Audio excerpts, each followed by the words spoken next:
Good evening. It's Tuesday, the 22nd of November, and it's time for the news on RIK2. The Montpelleron Cyprus settlement talks ended in failure in the early hours today after President Anastasiades and the Turkish Cypriot leader Mustafa Akinci failed to reach further convergences on the criteria for territorial adjustment. A UN Cyprus spokesman's statement around 1:30 in the morning announced the inconclusiveness of the negotiations, noting that the two leaders, in spite of their best efforts and the serious and sustained negotiations of the past 2 days, had not been able to achieve the necessary further convergences on criteria for territorial adjustment that would pave the way for the last phase of the talks. According to the statement, the two sides had decided to return to Cyprus and reflect on the way forward. The UN spokesperson said that the special advisor of the Secretary-General Espen Barth Eide will bring these developments to Ban Ki-moon's attention. According to reports, the statement did not include a reference to the continuation of the talks in Cyprus, as had been the goal of the Greek Cypriot side. According to credible sources close to the talks cited by our reporter in Montpelleron, the major disagreement of the two sides that led to the deadlock was on the number of Greek Cypriot refugees that would return under Greek Cypriot administration as part of their constituent state.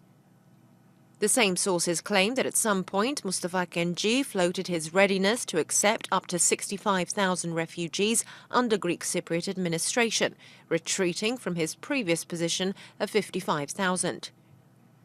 This sounding out, however, did not materialize to any concrete position by the Turkish Cypriot side at the negotiating table, which made it clear that there was no longer any move to maneuver and the two sides could no longer move forward on the number of Greek Cypriot refugees that would return.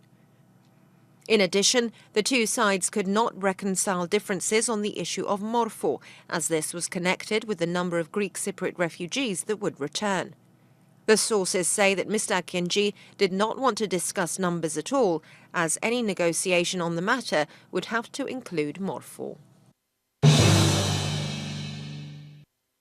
Meanwhile, Greek Cypriot sources say that a last-ditch effort was made to refer the issue of territory to a discussion on guarantees, attempting to connect two chapters, on which the Turkish Cypriot side was supposed to make concessions.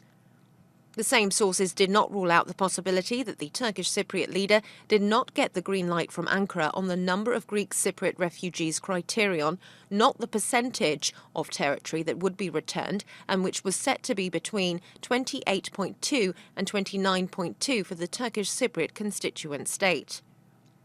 According to CYBC sources, the Greek Cypriot side had been ready to set a date for a multilateral conference on security and guarantees as early as next month, provided there was agreement on the criteria of territorial adjustments that would be codified on a map. In a message on Twitter, European Parliament President Martin Schulz said that a solution for all Cypriots was within reach. Schulz called on both sides to continue Cyprus reunification talks with more good resolve than ever. In a Montpelleron press conference at 2 a.m. shortly after the deadlock was announced, government spokesman Nicos said that differences on the number of Greek Cypriot refugees that would return to their homes was the cause of the failure of negotiations. Christodoulidis said that in spite of the United Nations' best efforts, the two sides failed to agree on the criterion of territory concerning the number of refugees that would return following an agreed settlement. The government spokesman further said that if progress had been achieved on setting the criteria to draw up territorial maps, the Greek Cypriot side had been prepared, in coordination with the government of Greece, to set a date for holding a multilateral conference on security and guarantees. Christodoulidis expressed regret and disappointment on the failure of the Montpelleron efforts, saying that President Anastasiades would be making a detailed briefing on the 2 days of negotiations and a review of the current state of play which will follow, in order to reach decisions on future steps. President Anastasiades returned to Cyprus at 2 this afternoon and had been scheduled to give a live televised message on developments. This, however, was subsequently cancelled.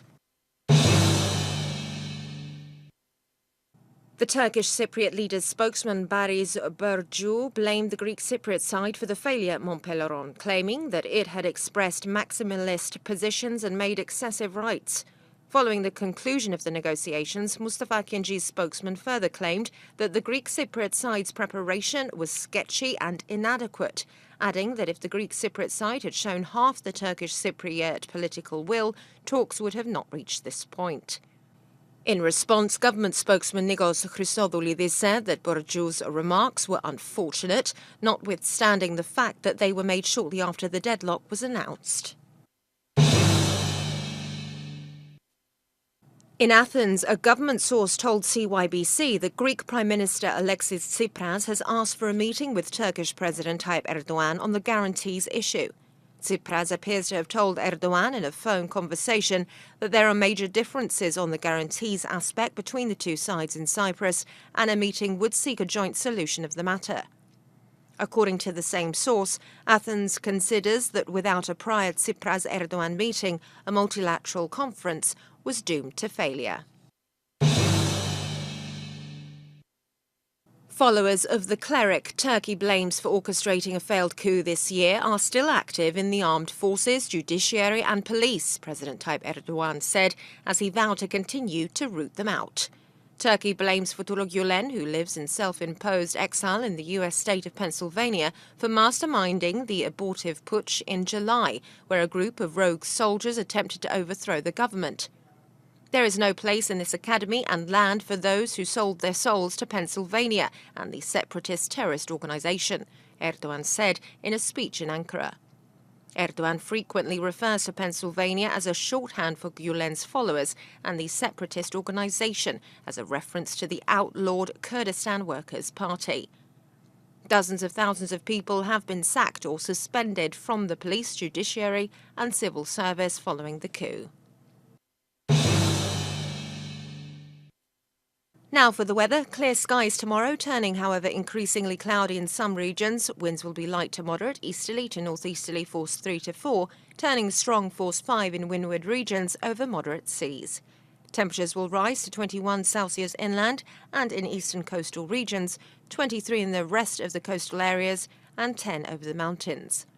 The fire hazard still remains high in all forest areas.